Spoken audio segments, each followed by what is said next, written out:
देख रहे हैं कैपिटल टीवी बिहार और मैं हूं आपके साथ सृष्टि शाह। बिहार विधानसभा चुनाव 2025 जैसे जैसे नजदीक आ रहा है, सूबे की सियासत में गर्मी तेज होती नजर आ रही है। एक और एसआईआर विवाद थमने का नाम नहीं ले रहा, तो वहीं नेता प्रतिपक्ष तेजस्वी यादव एक नए विवाद में घिरते नजर आ रहे हैं। तेजस्वी पर आरोप है कि उन्होंने दो वोटर आईडी कार्ड बनवाए हैं। ये मामला अब तूल पकड़ता जा रहा है और सत्ताधारी दल इसे लेकर लगातार हमलावर हो गए हैं। आपको बता दूं कि इससे पहले बिहार के डिप्टी सीएम विजय कुमार सिन्हा का नाम भी 2 वोटर आईडी मामले में सामने आया था, लेकिन उन्होंने इस पर तुरंत अपनी सफाई देते हुए खुद को निर्दोष बताया और मामला ठंडा पड़ गया। इसके उलट तेजस्वी यादव ने अब तक कोई ठोस सफाई नहीं दी है, जिससे बीजेपी तेजस्वी पर लगातार हमलावर है। विजय कुमार सिन्हा ने एक बार फिर तेजस्वी यादव पर निशाना साधते हुए बड़ा बयान दिया है। उन्होंने तेजस्वी पर वर्ष 2015 से 2020 तक के चुनावी हलफनामे में भाई के दर्जे को लेकर गड़बड़ी करने का आरोप लगाया है। विजय सिन्हा का कहना है कि तेजस्वी ने खुद को कभी बड़े भाई तो कभी छोटे भाई बताया है, जिससे उनकी उम्र और पहचान को लेकर सवाल खड़े हो रहे हैं। उन्होंने इसे उम्र का एफिडेविट घोटाला करार दिया है। चुनाव नजदीक है और इस तरह के आरोप प्रत्यारोप ने बिहार की सियासत को अधिक गर्मा दिया है। अब देखना यह होगा कि तेजस्वी यादव इस पूरे मामले पर क्या प्रतिक्रिया देते हैं। तो चलिए इस पूरे खबर को जरा विस्तार से देखते हैं।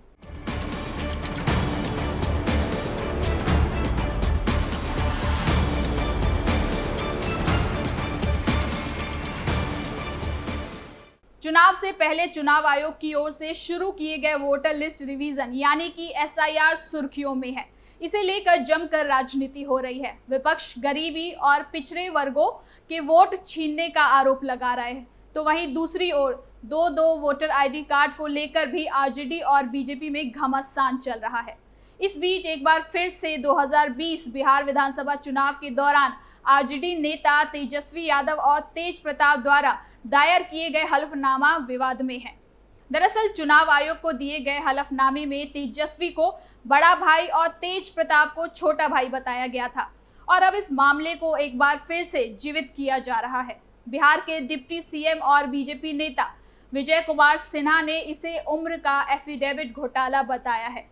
खास बात तो ये है कि 2015 के विधानसभा चुनाव के दौरान भी जो हलफनामा दायर किया गया था, उसमें भी तेजस्वी को बड़ा भाई और तेज प्रताप को छोटा भाई बताया गया था। इसमें कोई सुधार नहीं किया गया और ये ऐसे ही 2020 में भी जारी रहा। अब इस पूरे मामले पर विजय कुमार सिन्हा क्यों हमलावर है, इसे भी जानते हैं। दरअसल सोशल मीडिया प्लेटफॉर्म एक्स पर पोस्ट करते हुए सिन्हा ने लिखा कि बिहार में चारा घोटाला, नियुक्ति घोटाला के बाद अब उम्र का एफिडेविट घोटाला किया जा रहा है।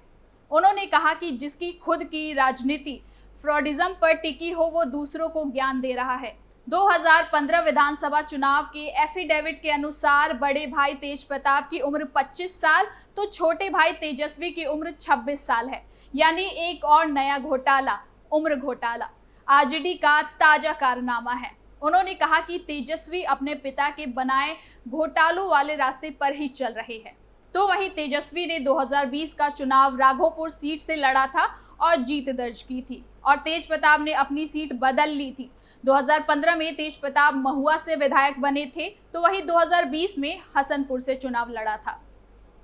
2020 के हलफनामे के अनुसार तेजस्वी के पास 5.88 करोड़ रुपए की संपत्ति है और तेज प्रताप के पास 2.83 करोड़ रुपए की संपत्ति थी। हालांकि इस बार के चुनाव से पहले समीकरण बदल गया है। निजी कारणों की वजह से आरजेडी के प्रमुख और बिहार के पूर्व मुख्यमंत्री लालू प्रसाद यादव ने अपने बड़े बेटे को पार्टी से 6 साल के लिए निष्कासित कर दिया है। तो वहीं तेज प्रताप ने अभी तक नए दल की घोषणा नहीं की है। हालांकि उन्होंने टीम तेज प्रताप यादव नाम का नया प्लेटफॉर्म बनाते हुए इससे लोगों को जुड़ने का आग्रह किया है। इसका गठन सामाजिक न्याय के उद्देश्य से करने की बात कही गई है। तेज प्रताप ने चुनाव से पहले 5 छोटे राजनीतिक दलों से गठबंधन कर लिया है। इसमें वीवीआईपी, भोजपुरिया जन मोर्चा, बीजेएम, प्रगतिशील जनता पार्टी, पीजेपी, वाजिब अधिकार पार्टी, डब्ल्यूएपी और संयुक्त किसान विकास पार्टी एसकेवीपी भी शामिल है। तेज प्रताप ने ऐलान किया है कि वो वैशाली जिले के महुआ सीट से चुनाव लड़ेंगे। वो लगातार इन दिनों जनसंवाद कर रहे हैं और सामाजिक न्याय के एजेंडे को लेकर एक्टिव दिख रहे हैं। लेकिन तेजस्वी की मुश्किलें जो हैं वो लगातार बढ़ती जा रही हैं और रुकने का नाम नहीं ले रही। पहले दो वोटर आईडी रखने के मामले में चुनाव आयोग ने उन्हें नोटिस भेजा। हालांकि ये मुसीबत तेजस्वी ने खुद ही मोड़ ली थी। बिहार में आगामी विधानसभा चुनाव से पहले एसआईआर की प्रक्रिया हुई, जिसमें 65 लाख लोगों के नाम काट दिए गए।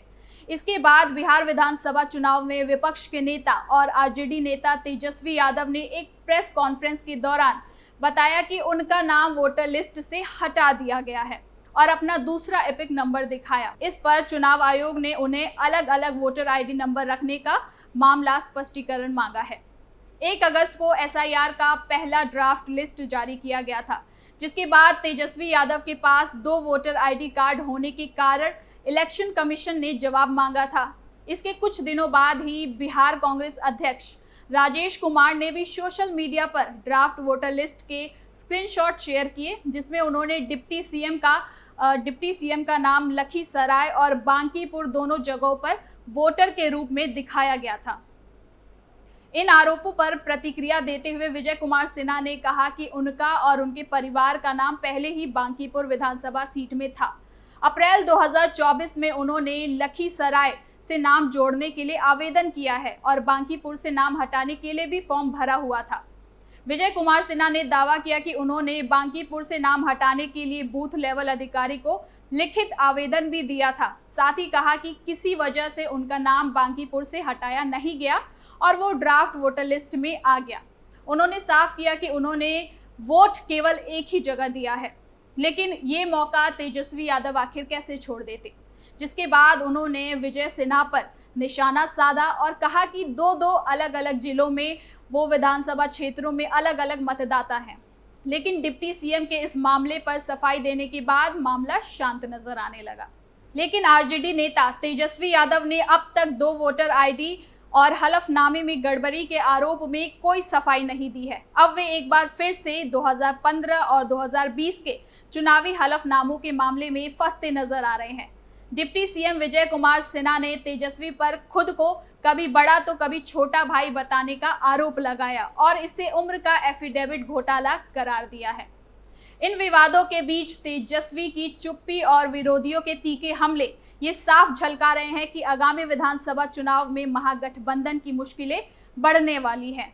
एक और विपक्ष इन दिनों मुद्दों को भुनाने में तैयार बैठा है, तो वहीं महागठबंधन की रणनीति दबाव में दिखाई दे रही है। तो फिलहाल के लिए इस खबर में इतना ही। देखते रहिए कैपिटल टीवी बिहार।